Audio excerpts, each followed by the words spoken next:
Hey everyone, welcome back. We have another great episode for you today. We're talking about Czechoslovak New Wave, one of the boldest, weirdest, most beautiful film movements that you've probably never heard of. I'm joined by Professor Karen von Kunes to unpack how a burst of creative freedom gave birth to a generation of rebellious, unforgettable cinema. As always, I hope you enjoy these conversations as much as I do, and see you on the other side. To tell the story of these films, I think we should set the stage first. What was it about the 1960s Czechoslovakia that made it possible for these new wave of movies to emerge? Mhm. I think first of all, it was the time of the so-called Thaw. Suddenly political climate was changing, and it was a result of Khrushchev. And when Stalin died in 1953, and then first communist president of Czechoslovakia, Gottwald. So the 50s were very difficult times. And then also not only politically, but also economically, and people were very unhappy. And it really sort of like penetrated as far as the Soviet Union, who controlled the country.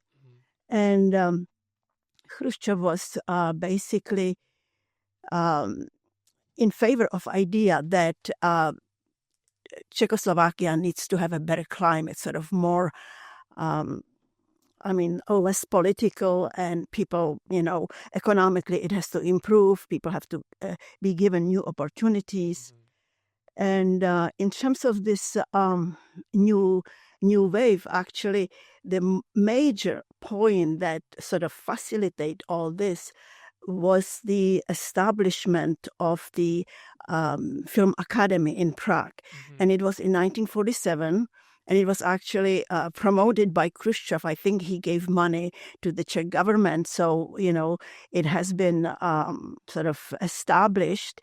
And there were a lot of these young people who were very talented until now could not really express themselves. And therefore, suddenly they had an opportunity.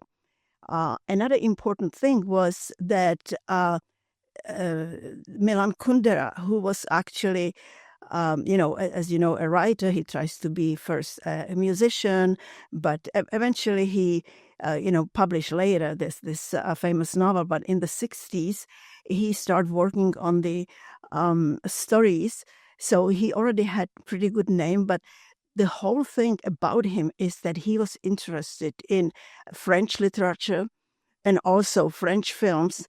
And he actually taught at this film academy in Prague, and the students there, they had access to all these films which normally Czech public didn't have. So there were a lot of ideas who were coming from, especially from France, because French films are very popular, from Italy, even from America. But those were typically just comedies, but it didn't make much difference because I think they sort of got a feeling what a good film needs to be. Why I am saying good film? Because prior to that, everything was very much stylized. And Czech film, they were some, good films, but they weren't really that popular, certainly not outside of Czechoslovakia. The only name that was quite well known was Jiří Trnka, who was a puppeteer, so he sort of produced a lot of films with puppets. So that's what Czechoslovakia was known until that new wave. And when the new wave came, it was also just the whole climate was sort of opening up. And I think that another important thing that I forgot to mention, or I should mention, were the trials of 1953, which is known under the name Slánský trials.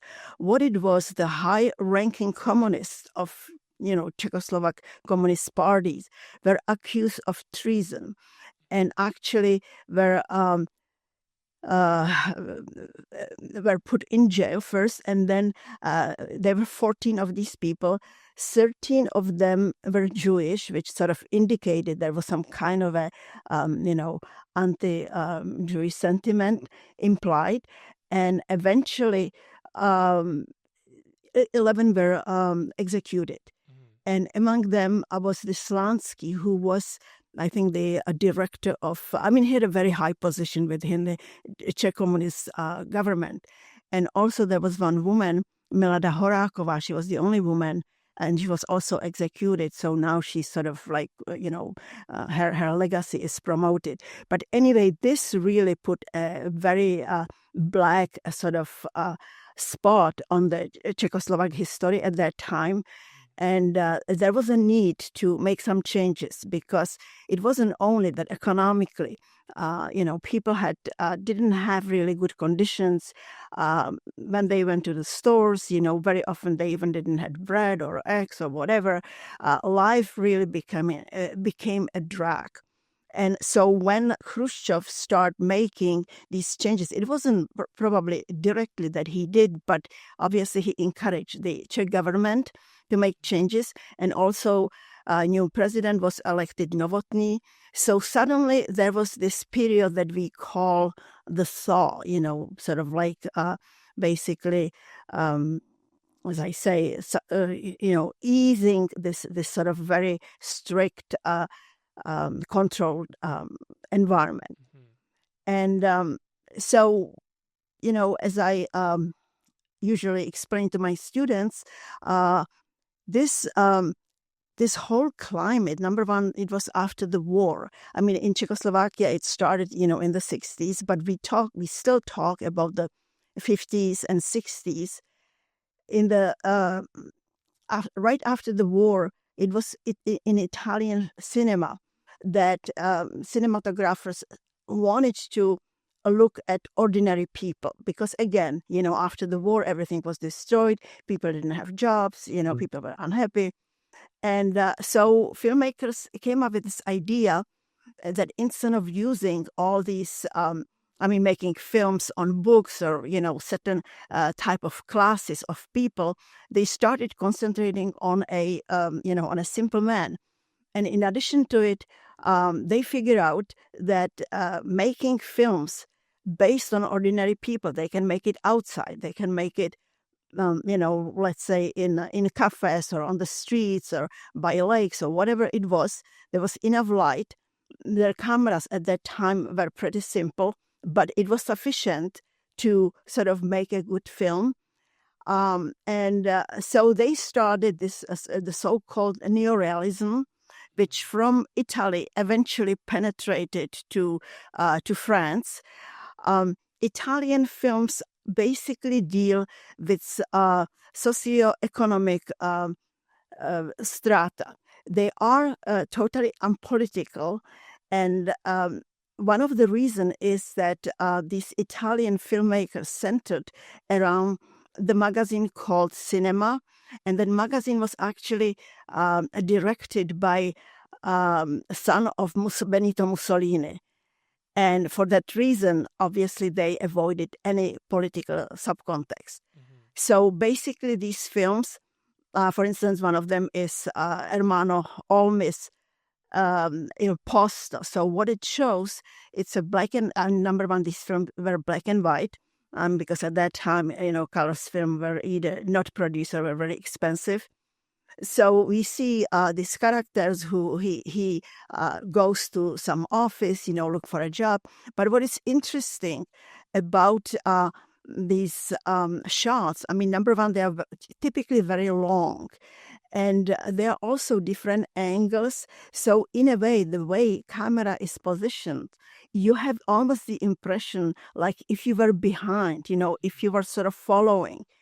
And also there is a lot of concentration on a lot of details. For instance, in face, in movement, turning the head or whatever. Also, very often concentration. Let's say like the character is looking up, so camera is focusing on that particular detail. And again, so these are all coming from Italy. Italy, right. Interesting. Italy was the first one which came up with this idea.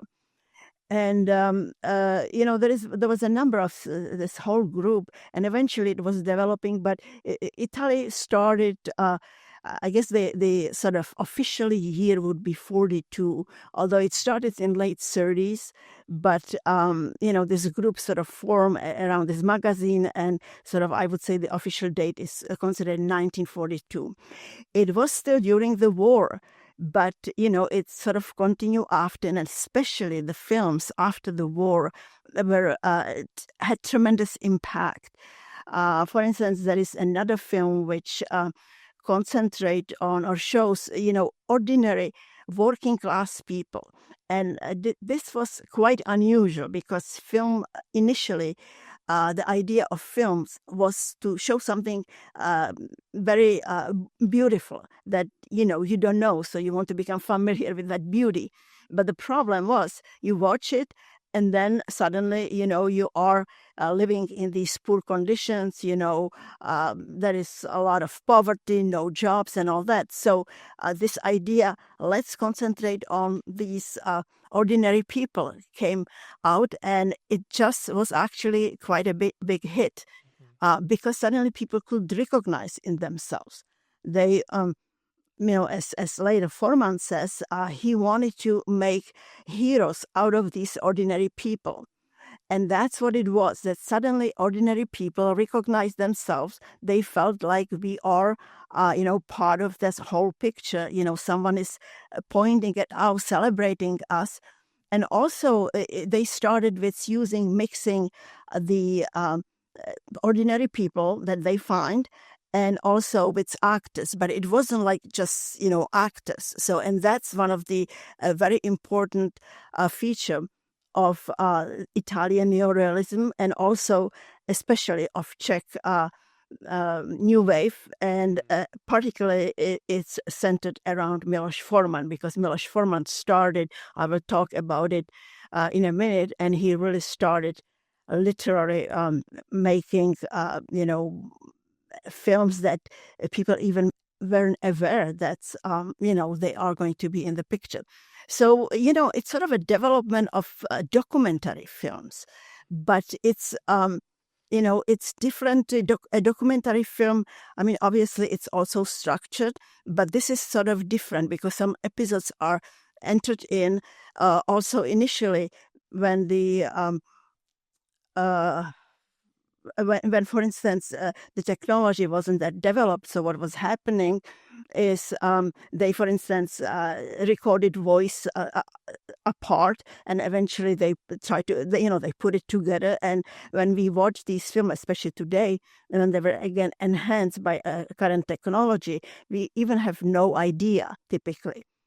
So to sum it up, you're saying that like the political climate of that era allowed for this movement, and like prior to that they were like already learning so much from like other cinemas around the world and Europe, like you mentioned Italy and French cinema, and it was like, it feels like it was just the right time for them to like apply all the knowledge and like techniques that they had learned from other movements into this what was later named New Wave.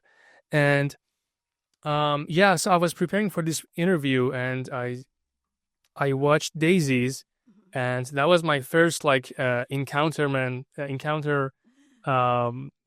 with this New Wave. And Daisies is like a dream. It's like non-linear, experimental with a touch of feminism, and I thought like, okay, this is like Czech New Wave. There we go. And then I watched closely watched Trains.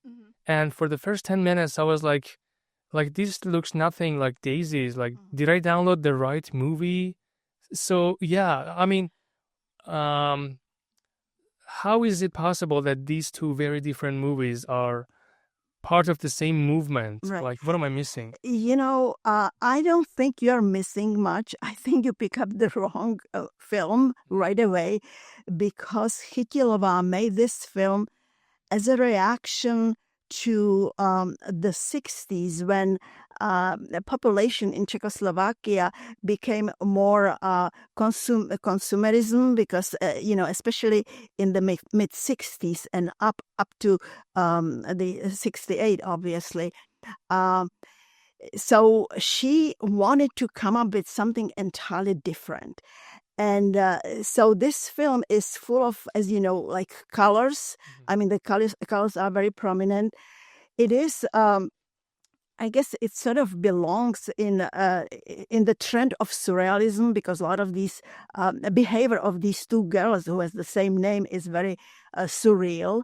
I mean, she also wanted to point out that women are being exploited by men, and that's why she put these two women in a position where they go to these very expensive restaurants, and they let them say, they ask these men to pay for their dinner, and then they disappear. And also, once you open the film, I mean, the way they move, it's not normal movement. These two girls, we meet them, and they are sort of like almost like jumping or together. So I think that the reason why is it thrown into the new wave. I mean, in a way, it was new wave because we haven't seen something like previously. But I wouldn't put her together with, obviously Forman. Okay. You're saying it's more like an out. Well, outsider. there was Schwankmayer who made this type of movies, and it's so surreal that, you watch it, and in terms of understanding, you don't know what's happening, but, we are supposed to concentrate on different aspects of that film. For instance, as I say, colors or assembling of different let's say, like in his films, he's got all kinds of machines and this and that. And there is also a lot of sex. So when I talk about the Czech new wave, I have to point out that there are three strong elements. One is, to portray ordinary people and bring them onto the screen. The other element is humor, and that humor goes far back to Czech history, why it was developed. There is a novel written by Jaroslav Hašek, famous novel, The Good Soldier Švejk, and it's about a Czech soldier who, during the Austro-Hungary, was supposed to go and fight for the Austrian emperor. And he is making fun of everything. And what movie is this? It's actually, well, it also was made into movie, but it's basically a novel. It's called The Adventures of Good Soldier Švejk. I mean, it's in 4 volumes. I mean, it's sort of like a classic novel, which was written, I think he wrote it in 1920s, because he's referring to a First World War. And humor, I must say, was extremely important in Czech, and it still is in Czech culture, because you have to look at the history of Czechoslovakia. It didn't exist for centuries. I mean, number one, it was a part of the Habsburg Empire from 1237 till 1867. And then it became part of the Austro-Hungary or Austria-Hungary. And so it wasn't a free country at all until the end of First World War, which ended in 1918. And so Czechoslovakia was formed. By that time, it actually existed only for 20 years. And and then what happened was the Hitler invasion in 1938. So number one, the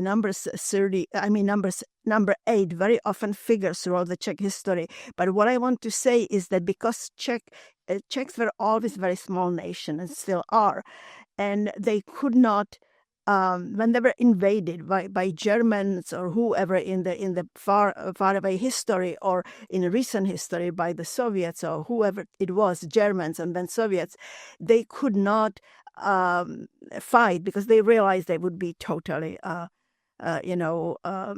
they just could not win. There was no way. They are very different from Ukrainians. So over the history, throughout centuries, they developed their weapons, humor. So, and it's still so prominent in Czech literature and film. And all these films, actually, the new wave is based on that. Mm-hmm. The problem is that you may not necessarily catch all the humor unless you sort of know or are familiar with that history. But it wasn't only the humor, but also language was very much influenced because Czech wasn't spoken for 200 years. And actually, it was spoken for 200 years from the 17th till 19th century, but it wasn't an official language. It wasn't a written language. So what happened is that eventually there were these scholars who came in the 19th century and said, well, we are going to, try to make Czech official language. But, in the meantime, people develop their own sort of inflection and words, and so that's the so-called spoken Czech, which people today still speak, but there is a different version of the literary Czech, and that's also played tremendously important role within literature. For instance, in Hašek. I think that in order to understand what was happening in Czechoslovakia, it's important to understand briefly that whole history. That country went through a lot of trauma, and the way they survived as a nation was basically through a weapon of sort of like a quiet resilience, or through humor, but not fighting, basically. So when you say humor, you mean like satire, or like a wordplay that might get lost in translation? So like when I watch these movies, like so like you mentioned, not everyone might notice the humor. Is it because of the language, or like?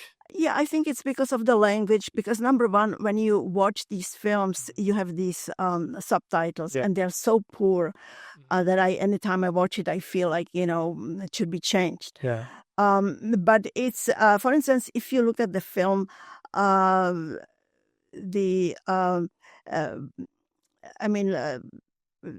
film, let's say, which one did you watch yourself? I watched Daisies. Daisies. Yeah. Okay. Yeah. So the Daisies, as I say, they are quite different. I think they are purposely stylized, as I say. Chytilová wanted to point out at sort of like corruption that was going on. You have these sort of like hotels where it seemed to be a lot of food, and these businessmen who have money.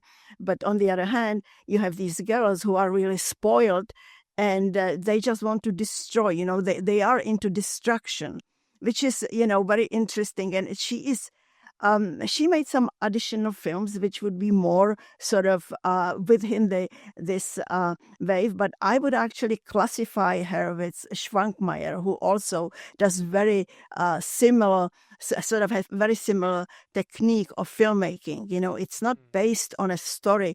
It's based on a variety of approaches, like putting different things together. For instance, there is a road, and suddenly you see something is rolling on, and eventually you figure out this. What he meant by that is the Soviet tanks who rode, into Prague in 1968. But again, unless you know the history, you probably wouldn't see it. Now, in terms of the joke, for instance, Closely Watched Trains, there is. Did you see that film? Most of it, yeah. Okay, so that film is very peculiar because remember how it opens. It opens with this idea that the mother is giving this Miloš. She's putting a hat on him. Why hat? Because he's going to work in a train station, so he's starting his new job, and he is promoting or whatever. He wants to, he has ambitions to become someone, but at the same time, he is really oblivious and just basically likes. How would I put it? Doesn't really want to work, and his idea, and that's the whole idea of the film. Except once we have the impression that Czechs are non-fighters. They just basically make fun of or whatever, amuse, in that train station. I mean, this Miloš is concerned about losing his virginity. And there are some really funny scenes when, for instance, he, after he is saved, when in the hotel, he tries to commit suicide. And so this doctor, he's taken to the hospital, and the doctor tells him that he has this, so to speak, disease, this ejaculation precoce. I mean, and so he goes to every member of that station and tell them. He usually whisper to ears, but we as the we already know about it as the viewers. So. We find it, first awkward, then really funny because it's constantly repeated. But ultimately, there are some absolutely ridiculous scenes when he asks this station master wife, who obviously is a woman who is far below, menopause, and is sort of like, looks quite old, and there is this, she is.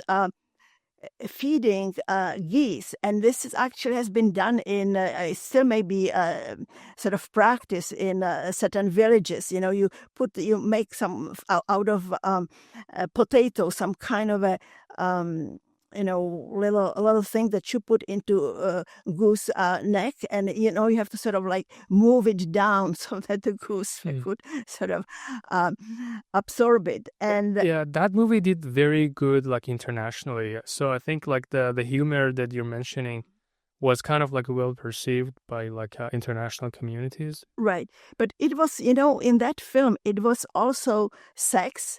And then this national liberation, because Czechs were looked upon as basically pigs who don't do anything. They just basically go within the flow. We know from the beginning that we see the train that is passing, and we see the people, some of these soldiers who are already dead, there. So this composition was very new, because before, when you talk about national liberation, it was always like considered something very sort of solemn, that people should do that.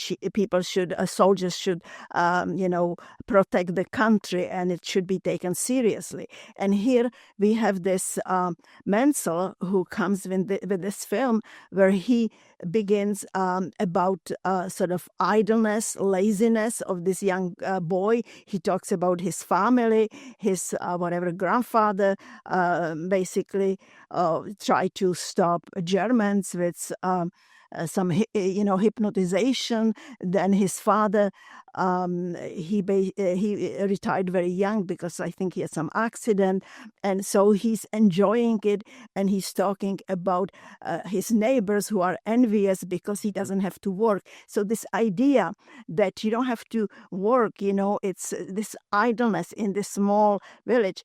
And so we get this impression first, and suddenly, we start getting these images of the war and the brutality of it.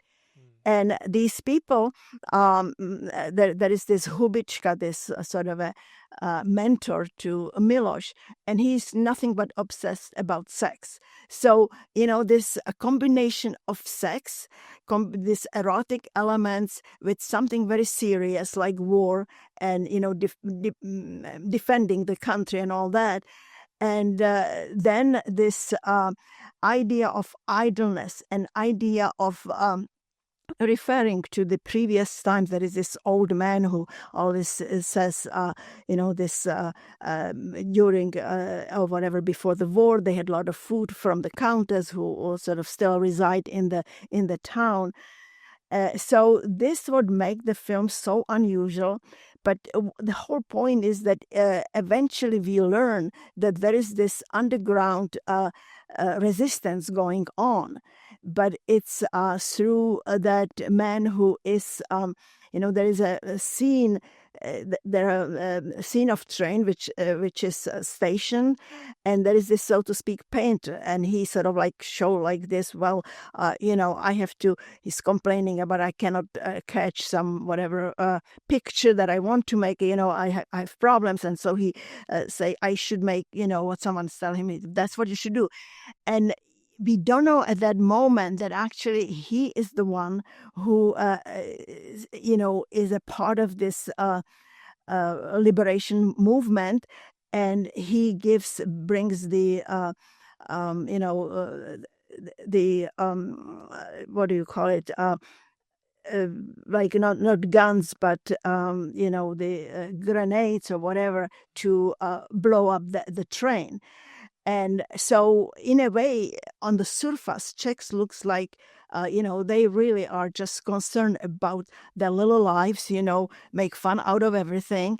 And yet, suddenly we, realize or learn this is really not true. Mm-hmm. There is something going on. They just sort of cover it up. And I think that's why that movie had such a tremendous impact. And as we know, obviously, Miloš, by a pure coincidence, and again, it's sort of like put it into that angle of sexuality, where this one of these girls who was working in that station got stamps on her, buttocks, and eventually this Hubička who put the stamps on her is sort of accused not of sort of like sexual harassment, but that he used German stamps. So obviously, it's during the war. So all these little, subtones and everything within this, movement is actually related to, I would say, not so much socioeconomic sort of strata. It's more sort of political, but it doesn't come out. The politics are sort of like thrown in, and very often no one who hasn't experienced or doesn't have a profound knowledge of that history doesn't really realize it. Yeah, I like to go back to your point. So, as I said, I watched these two movies and I was like, they do not share the same aesthetic. So, what really makes a new, Czechoslovakia new wave movie, Czechoslovakia new wave movie? And, is it like any movie that is made in that time and location just automatically be considered, or? Well, this is a good question. I think it is. Number one, when we talk about this new wave, it is very short-lived. It started in 1963. And it ended in 1969, so it's basically 6 years. Mm-hmm. And we may think that it ended because of the Soviet invasion, which happened the year earlier in 1968, but not necessarily. How this came into being is that these films suddenly got international attention, and the biggest name in this trend is obviously Miloš Forman. And I think he's a true representative in the sense that his first film was, he did several films with traditional filmmakers because he was part of the sort of certain group and all that. But when he started himself, he actually got some money from the government to make a 15-minute sort of documentary film. And there was a Suchy and Schlitter, two big guys in terms of theater. Everyone sort of knew them, they represented Czech sort of theater mentality, all that. And they were his friends because within these artistic circles, everyone knew one another. And so he asked them to make a singing audition only for girls, and it was actually a mock audition. I think there was one before, so he sort of, Forman got an idea, well, that, I would like to film these girls. Anyway, so this audition, it's a mock audition, takes place, but the girls don't know. Obviously, today you couldn't do anything like this. But at that time, he came with the camera. He actually purchased camera from, Eastern Germany at that time, Pentaflex 16mm camera, and he was so excited about it. So he goes to this audition and observes the girls, and he films them. And he actually looks upon them, he sort of capture their expression, and he almost was like upset that a lot of these girls think that they are very talented, if or they are beautiful, because they go on the stage and try to present themselves. A lot of them don't even know properly how to sing. One of them, for instance, says, I play piano. So they ask her, well, why don't you play or something? And she said, oh, I, don't remember. So things like that. But why I'm talking about this is because this was first picture by Forman that, censor, Czechoslovak censor, Czech censors, didn't know how to sort of take it. And eventually they decided that, it's too long, because it was 45 minutes. It was supposed to do something, for 15 minutes. So Forman actually suggested to add another part. It's called competition. And the whole film, there are two parts. The competitions about the girls, and it actually begins with if the music were not, like if the music did not exist. And he has there two boys and two different sort of orchestra, older men who play this traditional folk music and all that. And these young men are not interested in playing this this type of music, because it was the time of jazz that was penetrating from the Western countries, England or whatever, and Czech youth was very much into it.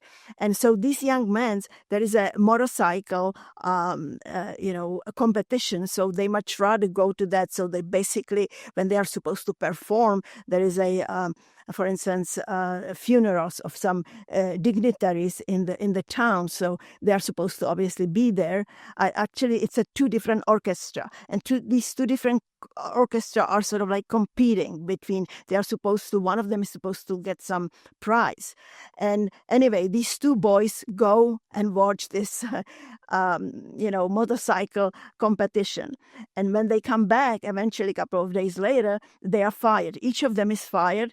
And what they do, the one who was fired in that, first group, he goes to the other one and they hire him. And the one who was fired. So anyway, so this is the competition. But the idea there that Forman had was, let's, film something very natural and young people. He actually did putting young people in sort of like opposite to older people. And there was a lot of movement, because there is this, motorcycles moving, a lot of dust and wind and all that. And that's also a part of, actually, it started with French, I think it was Godard with his one of these films that also sort of shows, a moving car, whatever, and a lot of sort of shots which sort of give us a sense of realness, because we sort of watch it and, we almost have the impression like we are following, we are sitting in the car.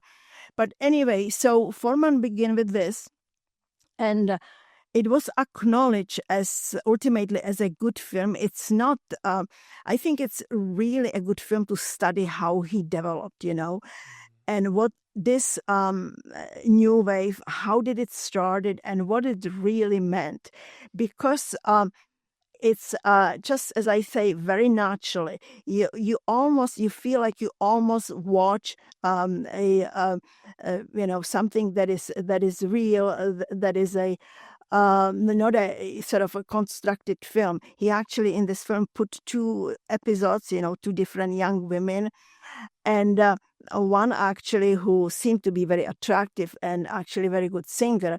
When she is supposed to sing, she basically fails. She suddenly cannot sing, and she apologizes and leaves.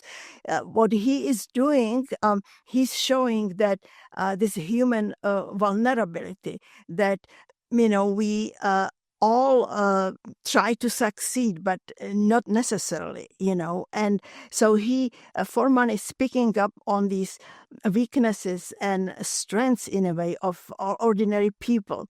And he put it, especially this first film, almost as a documentary. So when you watch it, you sort of wonder, is this really a documentary or is it a real film? And as I say, it's sort of like something in between. And that was the idea. But is that a common theme for like movies of that era, like the realism, or? Right. It was, to basically bring out the ordinary life onto the screen. And why? Because before, again, you have to look at the times, like especially post-war times, a lot of chaos, a lot of confusion in the socialist countries. Again, a lot of confusion, a lot of oppression. And people were tired watching the film, which were pretty stylized. In these communist countries, there was this socialist realism, which was people were sort of like basically dislike it to the point that they stopped going to movies.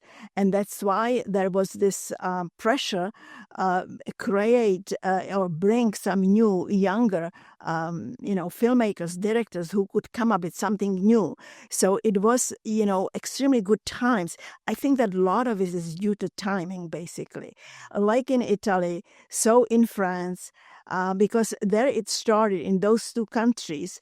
In Italy, it started during the war. In France, it's starting right after the wars. We talk about a 10-year period in France, 1950 to 1960, and it sort of started dying out as a sort of trend.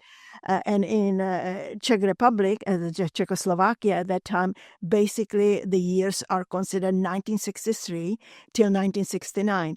And Forman made this film, the competition in 1963. So he was sort of like the first one. He made subsequently another film, which is called Black Peter, and it's about a young man who is pushed by his parents that he should do something.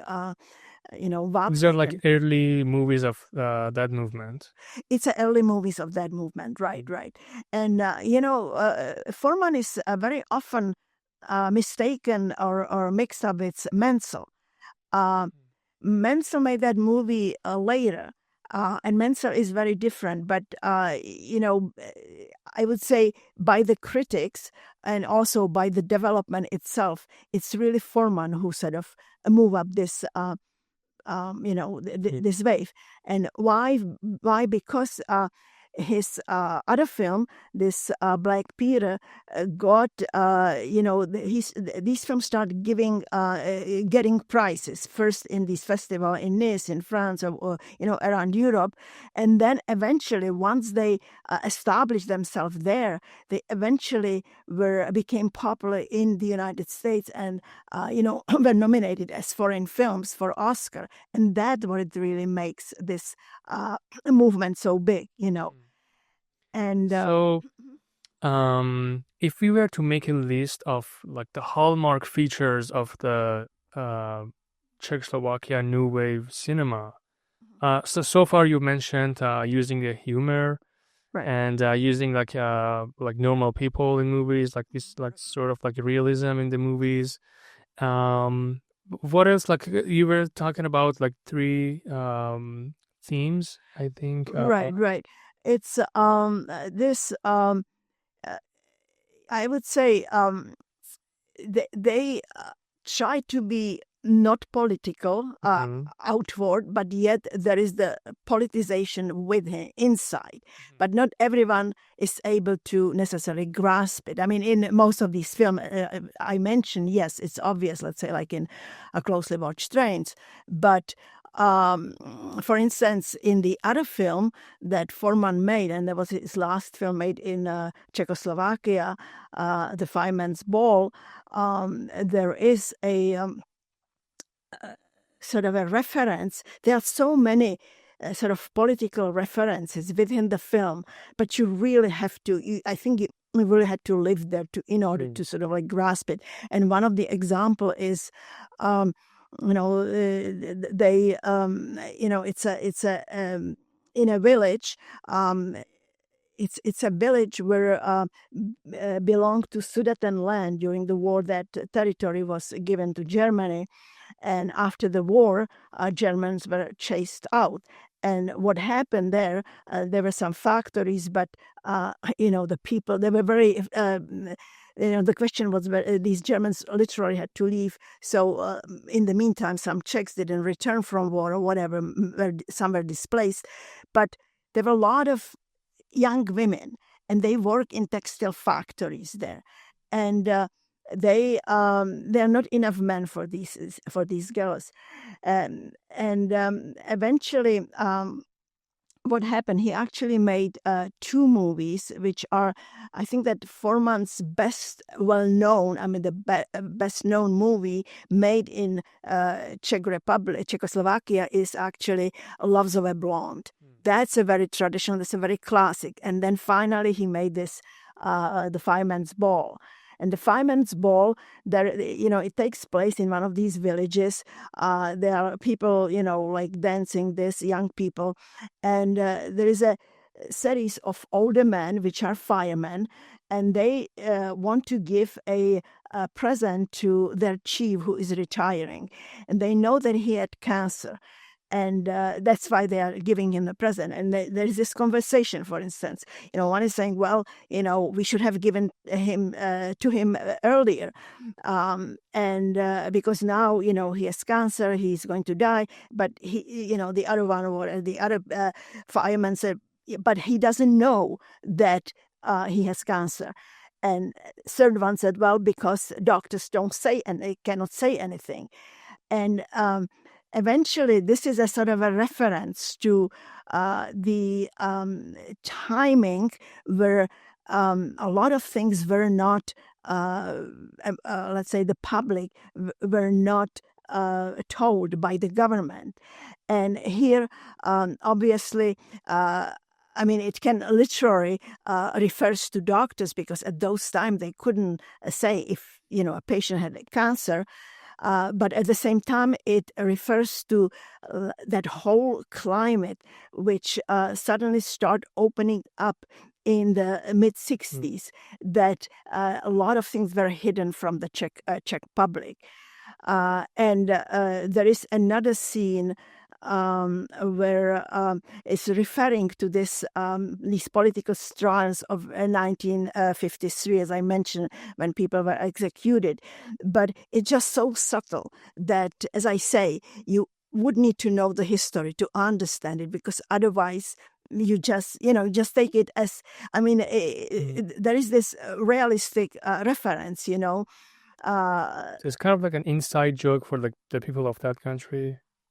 It's probably, I think that's definitely inside, because ultimately even Forman made these films for just Czech people.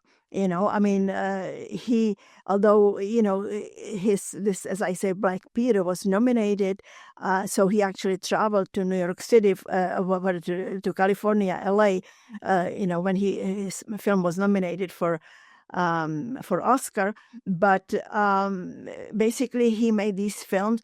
To some extent, he made them for his own amusement, as he say. That's actually very interesting because like despite all the international success, like they did not want that to be a goal.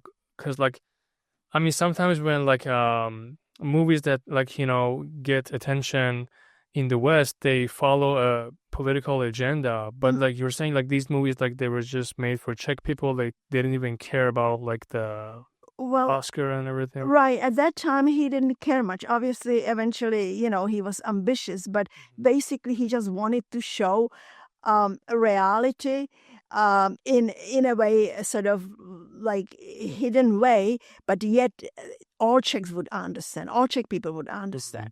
Like in this Firemen's Ball, suddenly they are supposed to have a prizes given. Everyone buys a ticket, and then all these prizes are eventually stolen. Again, it's a reference that during the communism or socialism, the situation was so bad that people, or perhaps not so bad, but people believe or use this saying, which was constantly emphasized, that everything belongs to you.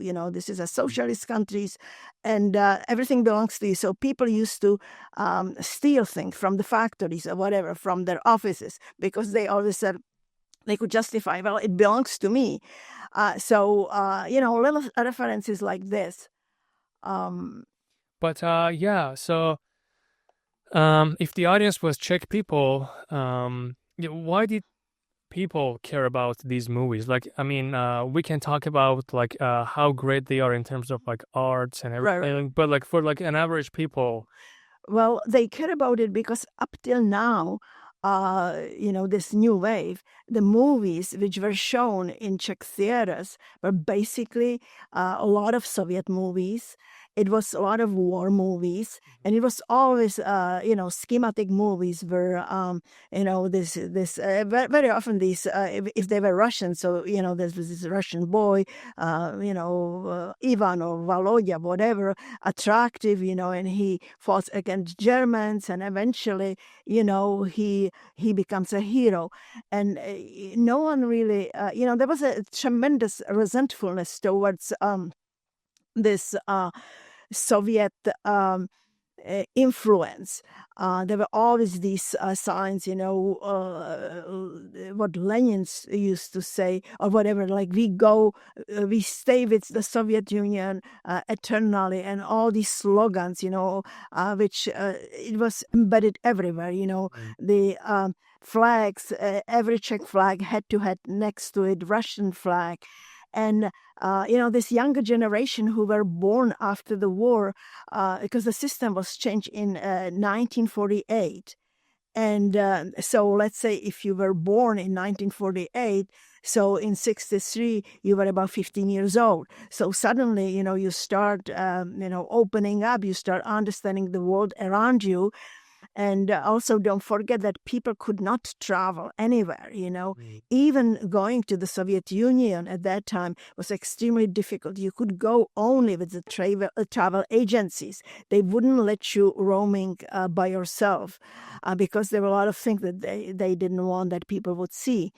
So there was this political climate of oppression, and this younger generation who didn't experience war, who was born into this new system, and there was also like the news coming to the country from I think it was called the Voice of America.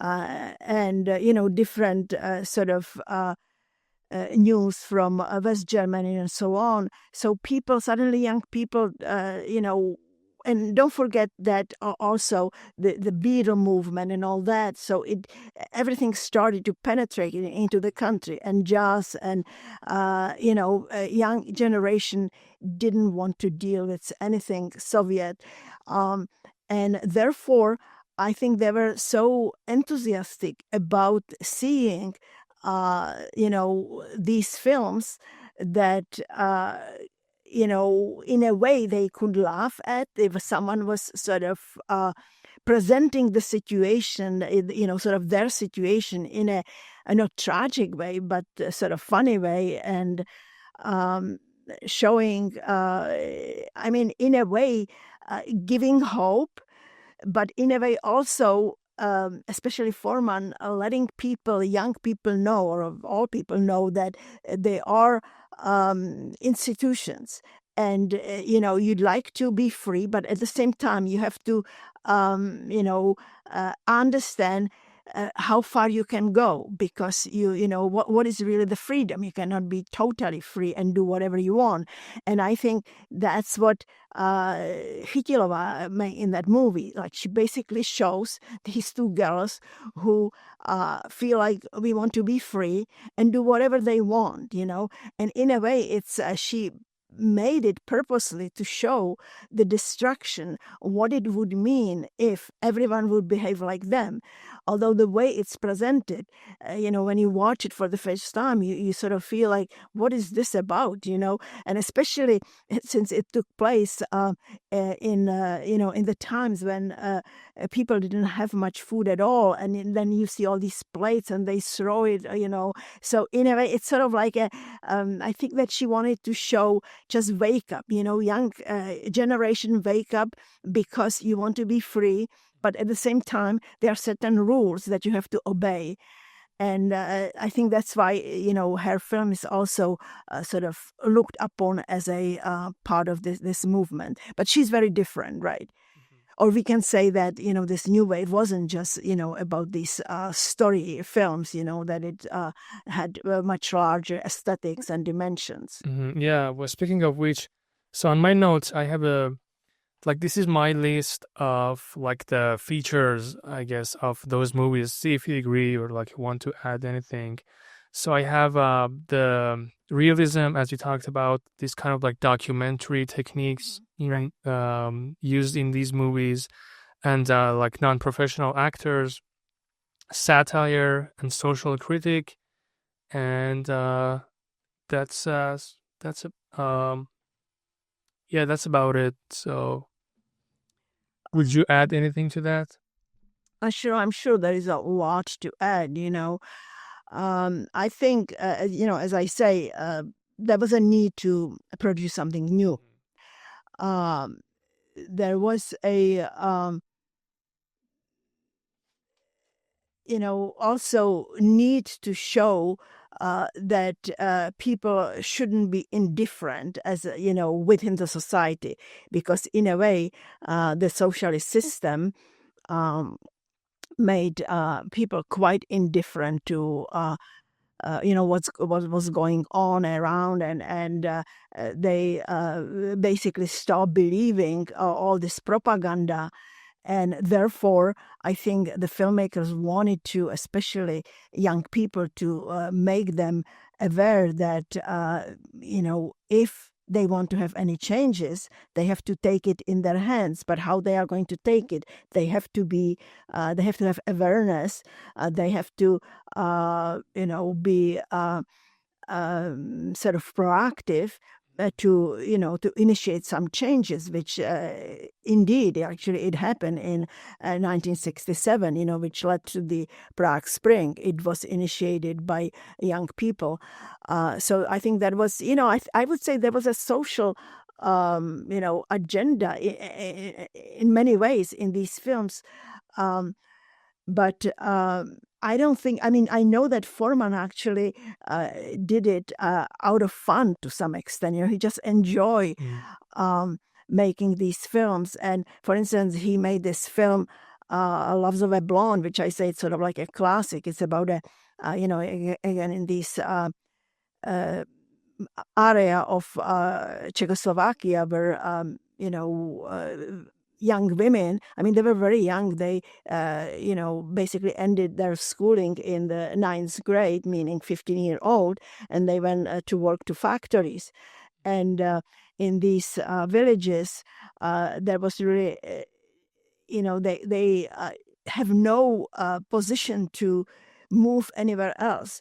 Going to for instance, trying to get into university, it was extremely difficult because at that time there was not enough higher education institution, and therefore it was extremely competitive, and most young people went to these trade schools, like to become a plumber or this and that, or for women secretaries, or and so what's he got an idea for this film by being in Prague. I mean, driving at night one night in Prague, and sees this girl. It was past midnight, and she walks with a suitcase. It's the streets are deserted. And so he stops and asks her whether she's looking for something, whether he can help her. Well, she was very reluctant to sort of engage with him, but eventually she tells him that she has an address of her boyfriend, and she came to not necessarily visit him, but to stay with him. But the address doesn't exist; she cannot find it. So he tries to help her, and indeed, there was no such a. I think that a street existed, but no such a number. So, but by the time, she was returning back to her hometown, but the train was going on in the morning. So what she does, Forman, as a filmmaker, he had a very sort of nice approach of getting information out of people, because he was always interested in people. He was very observative. So she told him the whole story. And later on, he got an idea that he should make it into a movie. And indeed, this movie is based on this, on a girl, although he presented almost as a dream, but it's very, very nicely done. I mean, there you really start seeing that he is an artist. He has some special feelings that most of his perhaps contemporaries didn't have. And I think the reason is because he lost both his parents in concentration camp when he was about 10 years old. So he was sort of shifted from a place to neighbors or whatever, some relatives. Yeah. And he said that very often he didn't want to disturb people, because he knew that he wasn't, they sort of like took care of him. But and so he very often spent time under the table. And he was sort of like watching people, like seeing their legs. And surely enough, in practically almost his movies, even the one that he made in America, you see that there is always some scenes under the table, and also that sort of view of camera, which, like as if you were there and watch you don't really know who these people are, you just see legs, Yeah. So what I want to say is that he, this movie, in a way, it is very sad, because eventually the girls come to. In the movie, in the real thing, it didn't exist, this guy. But in this movie, he puts the girl, she takes a bus or whatever, she hitchhikes to Prague, eventually find the parents of this. He was a pianist, she met him in one of these parties, and he sort of seduced her and all that. She comes to the family. They are not very thrilled, and what happened there is, when their son comes home, the parents are upset. He said, "Well, why didn't you, tell us you invited her?" She said, "I didn't invite her."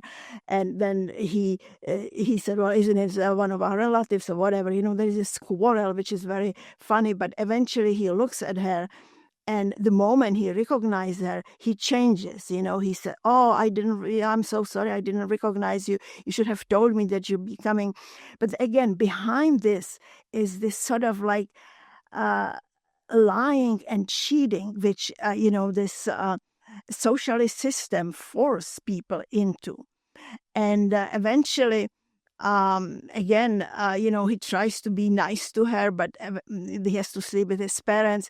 And there is a moment when she listened to through the door, and she hears all that conversation, that how his parents are blaming him, how they sort of like literally, talk badly about her.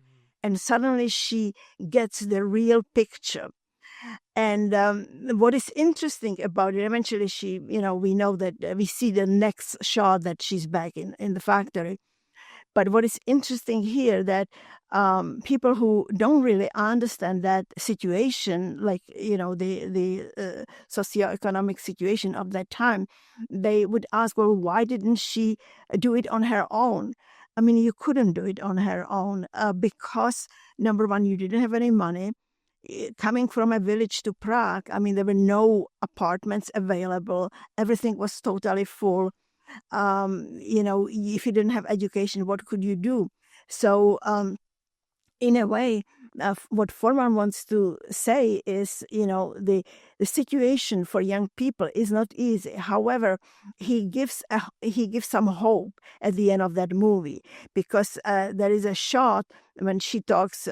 Again, she lies to her friend in that whatever dorm where is provided by the factory in that village. She lies. She said, "Well, his father was nice to me, and I'm going to be coming often there." We know as audience it's all invented, but at the same time we have this sort of a shot which suddenly makes us feel that it was just a dream of this girl, that she is waking up into reality, and there is some kind of a hope that she will learn something from her experience. And I think that what Forman wants to say, that we all, make mistakes, which is very human and natural, but at the same time, we have to wake up and be aware of, our potentials and possibilities, and sort of take upon them, whenever they, Yeah. yeah. Mhm. Yeah, we talked a lot about Forman. Another key figure of this movement is Milan Kundera, which you spent quite some time studying. So can you also talk about the influence of like literature in general on those movies, and especially with Milan? Right. Milan Kundera is a very unusual author, and I basically believe that he still brings literature outside of Czechoslovakia to the world. It's not that they weren't great writers before him. Again, the problem is that it's very national. Czech literature is very, at least up to that point, very national in the sense that if you, read it as an outsider, you would not necessarily find it attractive, because there are a lot of references which are, very clear to native Czechs, but not necessarily, other people. The other problem with Czech literature was also that not very much was translated. But Kundera, he left after 1968, and so did Forman and a lot of other filmmakers and writers. And what is his importance is that he started writing about, again, Czech people or whatever. His first characters were obviously Czech, but again, sort of in a way, a very humorous way. And his style is very lucid, very clear. Czech language has been quite difficult. Quite complex in the sense that you start a main sentence and they suddenly run into subordinate and another subordinate, and so often, if you try to translate it into different languages, it's difficult. But Kundera developed that clear sense of structure. He actually was raised partly on French literature. He knew some French before, and also French films. And as I say, he was teaching in film, in FAMU, this film school, and therefore he had an access to, works that normally were not available to a lot of people. What was he teaching there? He was actually teaching film. Yes, Oh, interesting. he studied literature. And then he switched to FAMU. He was, he studied film there, and eventually they made him a lecturer. And what is so fascinating about him, he's got a lot of interesting stories. I mean, he started, he wrote 10 stories that eventually he put together as a novel. And he really became famous through this novel, The Joke. And The Joke is, I think it's his best novel because the way it's written is uses a polyphonic structure. He actually, Kundera's father was a well-known musician, and Kundera himself, he played a number of instruments and wanted to become a musician, but then he felt that he didn't have right pitch or whatever. But this novel is polyphonic. There are 5 characters which appear in the novel, and everything is written from a point of view of one character. And what is interesting that, you have the impression, you start reading the book and there's something, going on about the situation or characters. And then the next one, it's his or her perception is totally different. So suddenly you get entirely different point of view. But this novel was really valid because it was the first thing which was openly published, which criticizes the the system. It's about the key in that novel is there is this young man who is a student at the university. He tries to seduce a girl, and she is she's sort of like this young communist, very brainwashed. She just believes in everything. And he plans to, seduce her. There is a summer break, and he wants to invite her to his village. He's from Moravia, just like Kundera. Anyway, he tells her, and she tells him, well, I'm going to go to this educational, conference, and it's supposed to be for 2 weeks, and he's very disappointed because exactly in those 2 weeks he planned to to invite her to his place.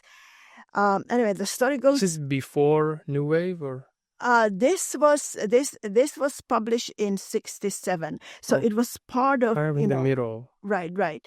But what is interesting here that he eventually, this girl sent him, they correspond, and she tells him everything is great at this place. We have maybe exercise in the morning, and then we have these lectures about this and that, and he gets very angry because obviously he's not interested in all this stuff, and so he takes a postcard. It was a custom sending postcard, and he writes that what did he write? That socialism is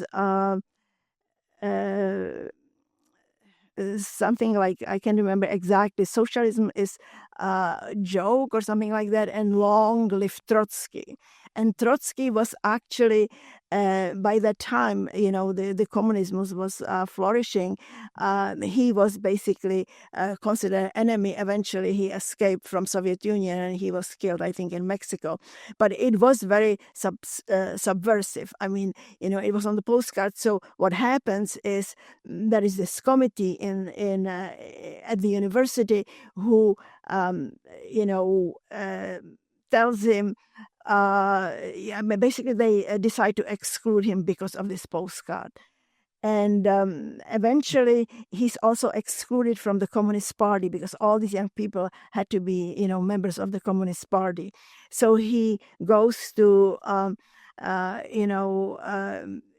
he had to sort of fulfill his military service, but it was everyone at that time, every young man at the age of 18 had to do it unless you were a student at the university. So this guy is in the sort of like a section for black insignia, meaning, they are the verse enemies of the system, and eventually he goes to work in mines. And the film that is made by Jireš on this novel, and the film script was written by both Jireš and Milan Kundera. There are some beautiful shots. For instance,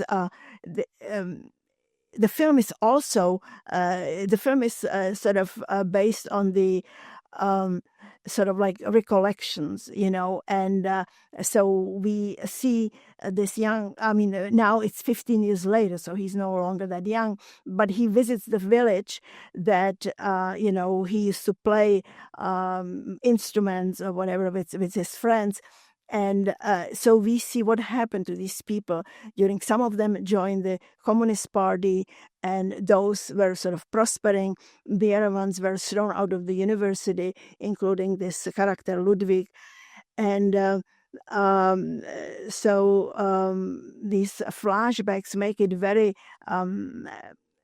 very strong for us, because suddenly, he's when he visits the village 15 years later, they don't really know exactly what happened to him, and he wouldn't talk about it. But when they, for instance, play, this sort of a folk music, and everyone seems to be sort of happy, he sees, we see the shots of that mines, where how hard these young people had to work.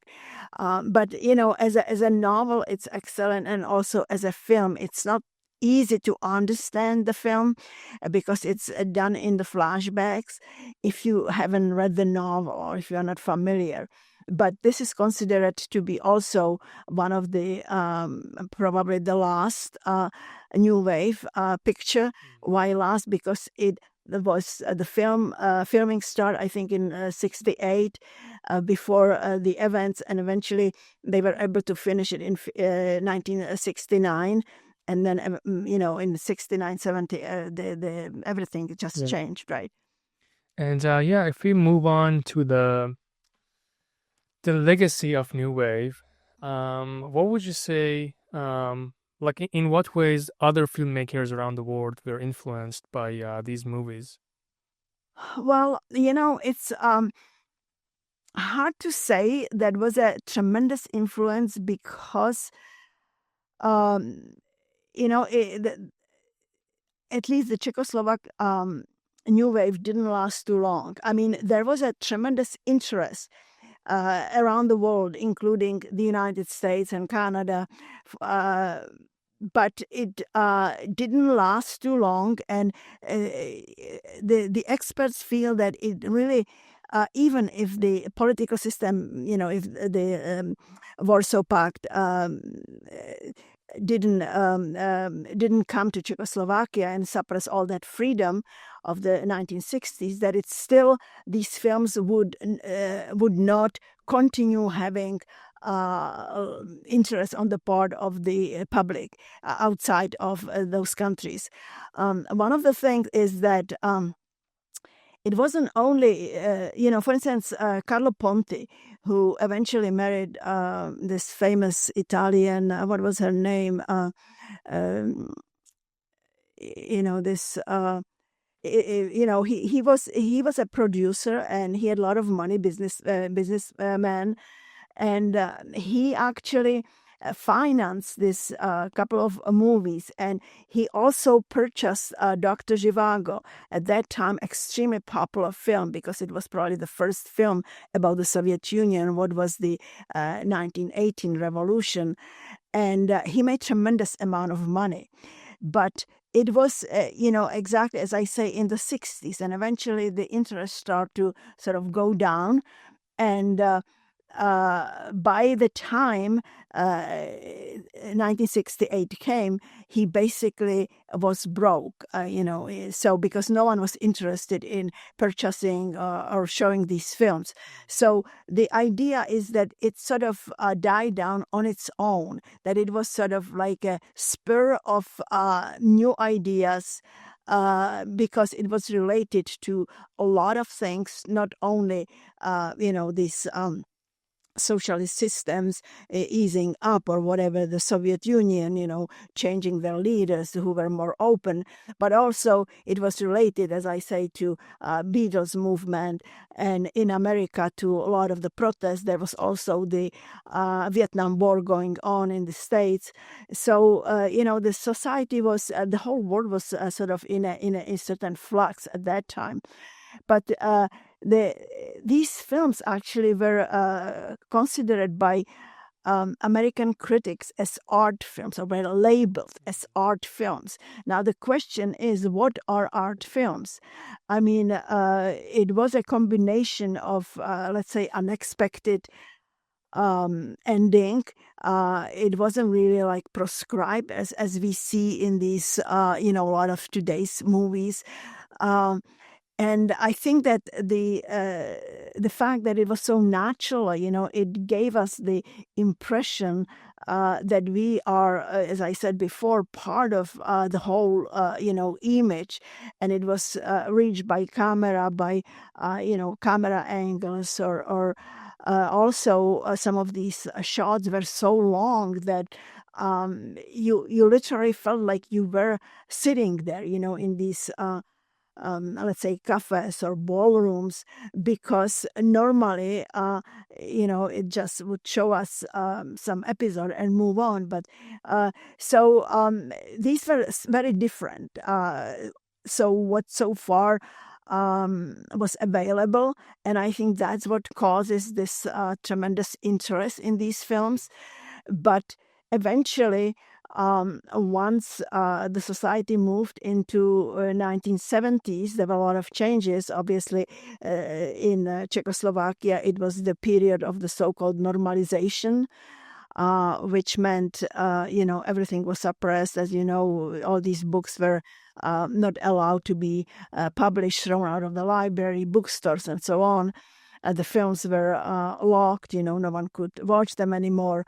But also, as I say, in the West, the interest just went down, and that was it, So it sort of remained, I guess, like for specialists, I mean, I don't think that today, occasionally some of these films might be chosen, might be shown, but I don't think that many people watch them. It's basically for people who are really film, admirers and really like to see something that. However, I would say that in the Czech Republic today, I can see that a lot of young filmmakers try to come up with something new and something similar. Mm-hmm. And that's exactly my next question. Because, if you're a young filmmaker there, you're either like, oh, we had this great moment, let's just repeat that. Right. They just take that as their identity as a filmmaker? Or is it like, no, times have changed, I do not want to be like that? Well, they want to, I know that you said I talk a lot about Forman, but it's because he is really, for the Czechs, the person who succeed, he got, as we know, several Oscars for 2 films. Yeah. There were a lot of filmmakers and writers who left in 1968. However, for instance, Jan Kadar, who made that beautiful film, very painful but beautiful, the shop on the main street, which also would belong to this Under This Wave. So he emigrated to Canada, actually to Toronto, and he never gained the same sort of prominence. So young Czechs look upon Forman as their teacher. The problem is that, and they try to sort of emulate him, to basically do something similar. But I don't think they really understand what the whole point is, that Forman has some kind of a naturalness and a sense of what's right, what's wrong. He always saw whole film, the structure of any film sort of in his head, He eventually, as we know, initially he didn't write his scripts at all. He just took people from the street, actually combined it with some actors. and just told them, this is what I want you to do. And he let them speak the way they, did it. Later, when he was in America, actually his first film, Taking Off, was total failure. It was based on that. Forman believed that if my films were so popular in the United States, so this is going to be popular. He based it on the same technique. It was total failure here, and it put him into depression of literally of months and months, and he gradually recovered. But what I want to say is that these Czech filmmakers, for instance, there is this Jan Svěrák, who made a film with his father called Kolia. It was a very popular film. It actually did get Oscar. It's a different type of film. It deals with actually this end of the communist system just before the 1989, the Velvet Revolution, when the Eastern Europe broke down. But it's a very sort of touchy story. It's about a Russian woman who wants to, who comes with her son, 4-year-old, which is she was Russian, so he's played by a Russian a little actor, and there's a musician who was, playing in a famous Philharmonic orchestra in Prague, but now because of his brother defected to wherever, I left the country in 1968, so he's punished, and his only job he gets is in crematorium to, when they play. So he constantly needs money because it's very poorly paid. But the story is that his friend offered him marrying this Russian woman. And, there is a big amount of money that he would get. He first totally rejected, and eventually he accepted. But the story is that he always repeats that his father told him, if you are a musician, you should never get married. And so he is a bachelor, although he has obviously, like all these Czech characters, male characters, a lot of women. But the point is, eventually, this Russian mother of this boy, or whatever this is of the fake marriage, she leaves for West Germany to marry someone, some German guy. And this boy, since he is, so to speak, he married her, so he is responsible for the boy. He's extremely resentful first, but eventually there is this beautiful sort of relationship developing, and he gets very attached to him.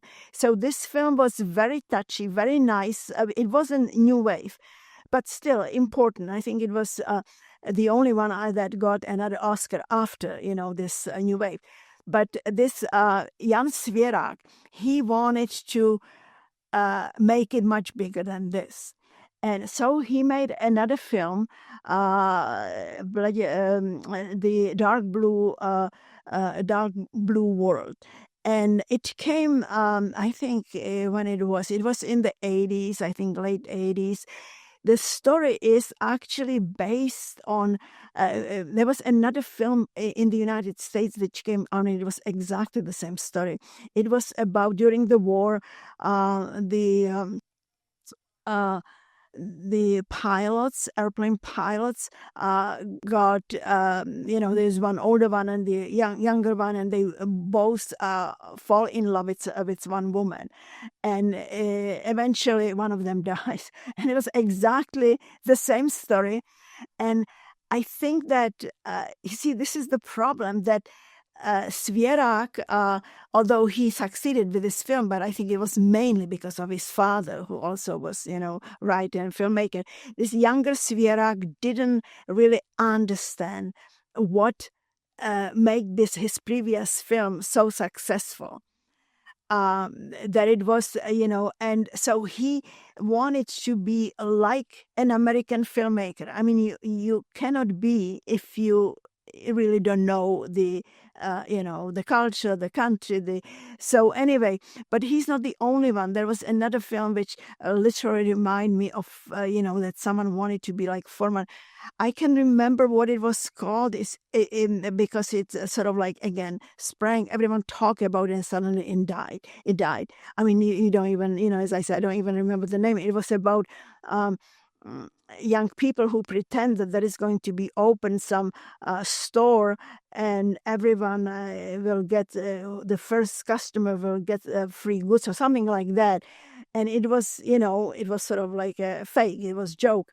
And so a lot of people come and eventually they are disappointed. And these two young filmmakers, they actually were invited to the United States. It seemed like, they are going to, but, when I saw that film, I immediately recognized that sort of impulse. They want to be like a Forman, but it wasn't it at all, It was just a movie to make fun of people, and this is the thing that Forman or most of these filmmakers of that new wave wouldn't do.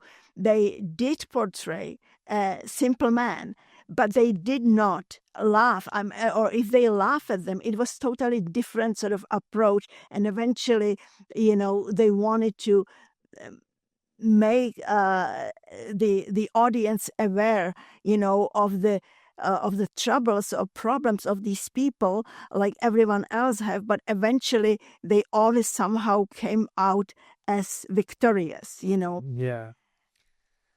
Great, thank you so much. And for last question, I usually ask for some movie recommendations, but since the whole episode was about movies and you mentioned a lot of great movies, if you could just, I don't know, name maybe 3 to 5 of your favorite movies that would recommend. Okay. I basically haven't watched a lot of movies recently. I have some, I like some traditional ones like The Pianist by this Polish. Yeah, I know Yeah, he actually cannot, he cannot come to the United States. The other movie that I really like, but it's so old. So at that time, it's also related to time, was obviously the Dr. Zhivago, because it shows us for the first time what it was like in Russia, and the story was very, very nice. But what country is that movie from? That was made by British David Lean, British director. Yeah, David Lean was very, very, talented. He made a lot of great movies. Yeah, he certainly is the one to, to look at some of his movies. Who was also the other, from the Czech, there was a movie recently that I watched here with students here in Toronto.